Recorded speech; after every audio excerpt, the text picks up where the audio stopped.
اشتیاق فقط دوست داشتن یا آرزو کردن نیست. هیل میگوید اشتیاق یعنی خواست سوزانی که تو را وادار به حرکت کند، حتی وقتی شرایط سخت است، حتی وقتی نتیجه زود دیده نمی شود. بیشتر آدم ها می گویند دوست دارم موفق شوم، دوست دارم ثروتمند باشم.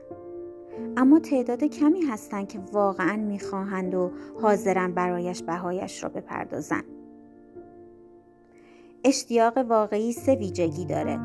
اول، هدف مشخص. دقیق بدانی چه می‌خواهی، چقدر می‌خواهی و چرا می‌خواهی. دوم، تعهد. یعنی اگر لازم شد عادت‌هایت را تغییر بدی، مسیرت را عوض کنی و از منطقه امن بیرون بیایی. و سوم، باور قلبی.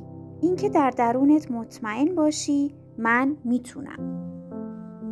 هیل میگوید وقتی اشتیاق با ایمان و تکرار همراه می شود، وارد ضمیر ناخودآگاه ما می شود و ضمیر ناخودآگاه کم کم رفتارها، تصمیمها و حتی فرصتهایی را به سمت ما هدایت می کند که قبلا نمی دیدیم. اشتیاق مثل آتش است.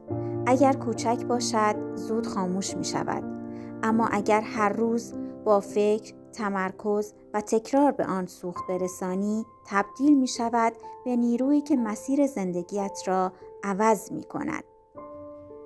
اگر امروز از خودت بپرسی من واقعاً چه چیزی را با تمام وجود می خواهم و پاسخت را جدی بگیری، شاید همین سوال اولین قدم موفقیت تو باشد.